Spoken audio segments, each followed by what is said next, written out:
Hi, Emerson Eagles. So right now we're going to do a read aloud of a book called Write to Me.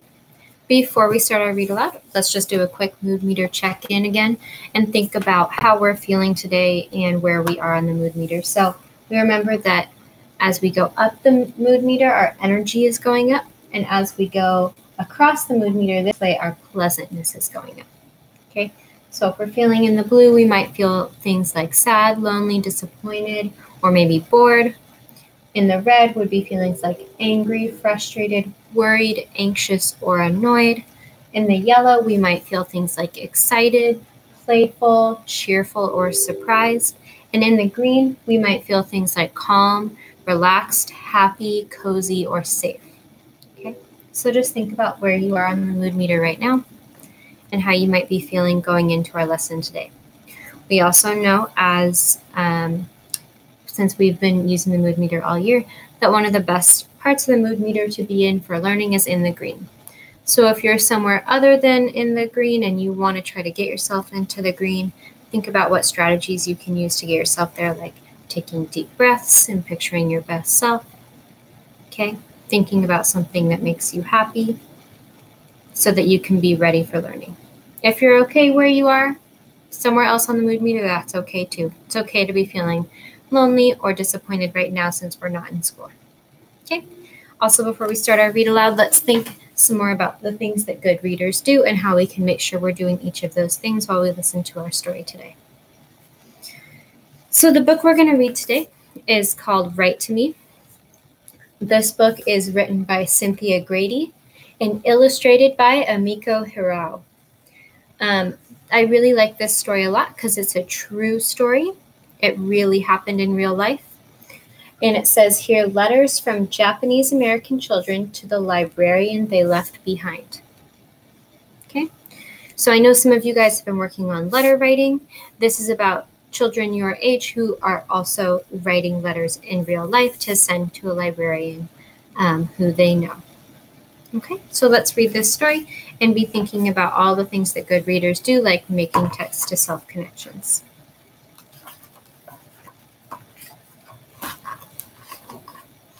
This quote at the beginning of this story says, "Reading is food for the spirit and immeasurable," by Clara E. Breed. Catherine Tasaki returned a stack of books and turned in her library card. "We've got to move soon," she said. "All Japanese, you know."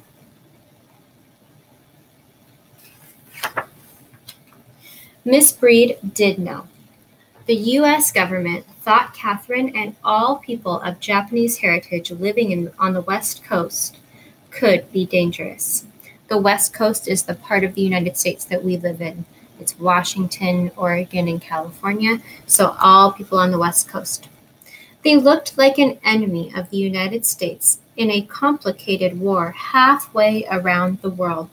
So the government ordered that they be imprisoned. Miss Breed gave Catherine a stamped, addressed penny postcard in exchange for her library card. "Write to us," Miss Breed said. "We'll want to know where you are." Here it says, number 2225, Catherine Tasaki, is entitled to draw books from the San Diego Public Library. This is her library card that she's turning in. At the train station, Miss Breed couldn't believe her eyes. Hundreds of families were tagged as if they were bundles of luggage. Soldiers with guns stood nearby. When the children saw their librarian, they ran to her with hugs and smiles as warm as the San Diego sun. Miss Breed gave away a bag full of books. She handed out more postcards. "When you have time, write to me. If you need anything, just write."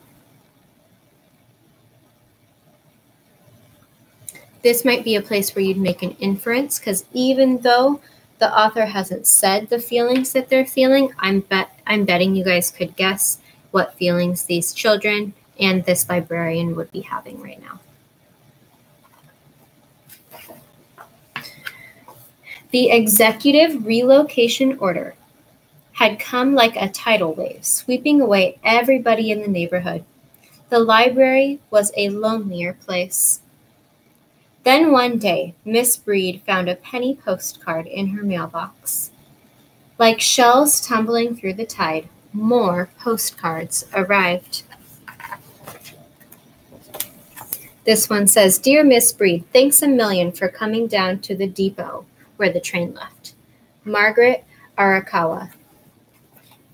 Dear Miss Breed, thank you again for the book. I enjoyed the book very much. Sincerely yours, Mizu Himaka. Dear Miss Breed, we all miss the library very much. Sincerely, Shizuye Kubo.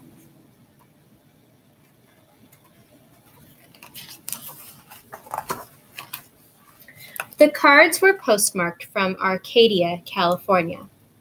Now that Miss Breed knew where her friends were, she wrote every week. She sent boxes brimming with books and more stamped postcards. And the children wrote back.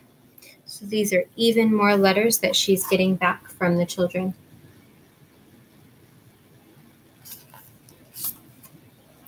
This one says, Dear Miss Breed, I was overwhelmed with joy to see the books when the postman opened the package for inspection. That means to look at it. Thank you, Miss Breed. Thank you. Very sincerely yours, Louise Ogawa. This one says, Dear Miss Breed, we have one large shower and one large laundry room. We certainly don't see how they expect over 16,000 people to be clean and also have their clothes clean. Yours truly, Fusa.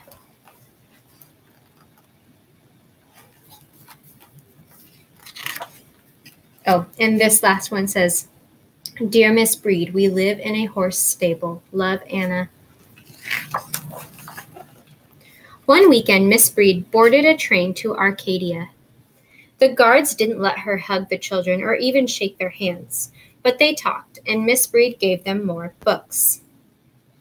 Dear Miss Breed, I shall never forget that day you visited us. Yours very sincerely, Louise Ogawa.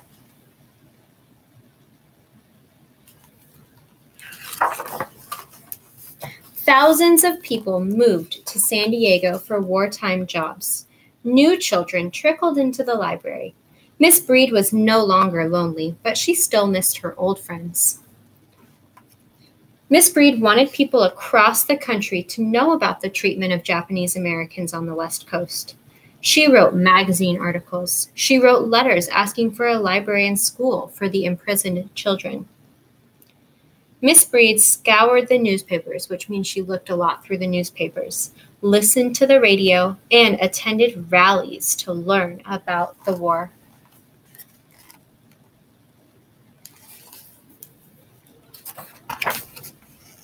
Every night, Miss Breed checked her mailbox. Her friends had been transferred from the holding center in Arcadia to a prison camp in Poston, Arizona. Dear Miss Breed, we are now in a strange place. I doubt whether this is even on the map. By Jack Watanabe. Dear Miss Breed, Poston is so warm that I think of little black Sambo when the tigers ran around the tree so fast that they made butter out of themselves. If this weather keeps up, the Japanese in Poston will all turn into butter. It is 120 degrees in the shade. Yours, Margaret Ishino. Dear Miss Breed, many people here have mumps and measles. That's a type of sickness that people sometimes get. The desert heat stunned them. Then came the winter winds and the rain. People got sick. So you might make another inference right now about how these children are feeling and maybe how Miss Breed would be feeling too when she got those letters. I can infer that these children might be feeling sad or scared, and that Miss Breed might be feeling worried about them. Miss Breed sent seeds for planting, thread for sewing, and soap for washing. She sent pipe cleaners, crepe paper, pencils, and glue so the children could make crafts. Dear Miss Breed, The corsages, which are something you wear, are for you and your mother. They were made by Mrs. Oye. The mum was made from lemon wrappers and crepe paper. Very truly yours, Tetsuko. And here's more pictures of the children reading books and doing their arts and crafts. Dear Miss Breed, I have a kitten now, and it's the sweetest thing. I found him in the music class where we had an awful time trying to hide her from our teacher. Love, Catherine. The youngest children wrote to Miss Breed about what they saw around them. The older children wrote about their living conditions and how they spent their days. Dear Miss Breed, yes, the food shortage has affected us. We have no butter or eggs for about 2 months. Most sincerely, Louise. They wrote about beauty. They wrote about fear. They all waited for peace. Dear Miss Breed, books make the day shorter and happier for us. Sincerely yours, Florence and Margaret Ishino.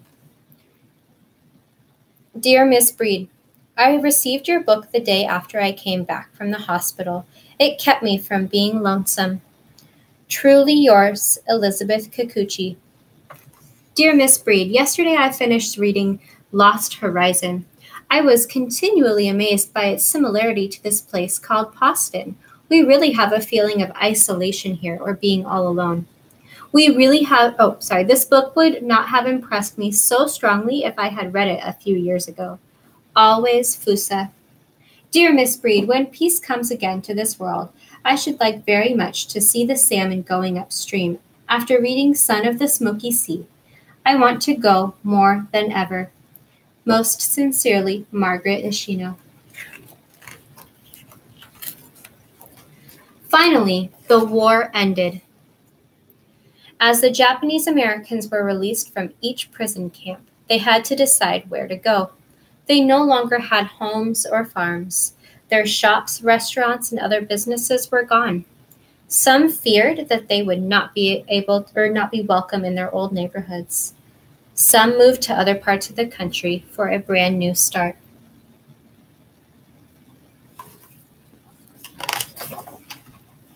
But others, like Catherine Tasaki, couldn't wait to come home. Home to San Diego and their librarian. Home to their friend, Clara Breed.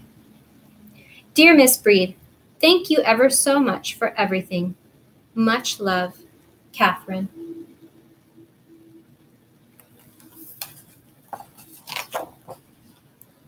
So that is the end of this story, but here you can see a real picture of Catherine Tasaki, Louise Ogawa, and Clara Breed.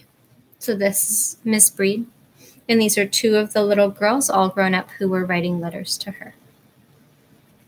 Okay, so maybe while you were reading or listening to this story, you made some text-to-self connections.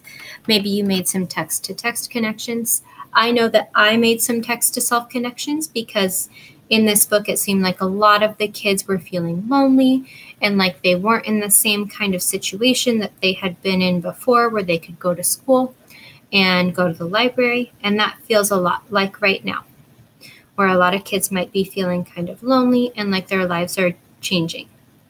Okay, so I really like this book because it is a true story and it does show us how even little kids can write about what's happening and going on in their real lives and how things ended up getting better at the end. And while not everything went back all the way to normal, they were still able to go back together with someone that they cared about. Okay. So I hope while you were listening, you were making those text-to-self connections too. You were wondering about this story and you were visualizing what you were listening to. Okay. All right, so I look forward to reading more stories to you later on. Have a great rest of your day.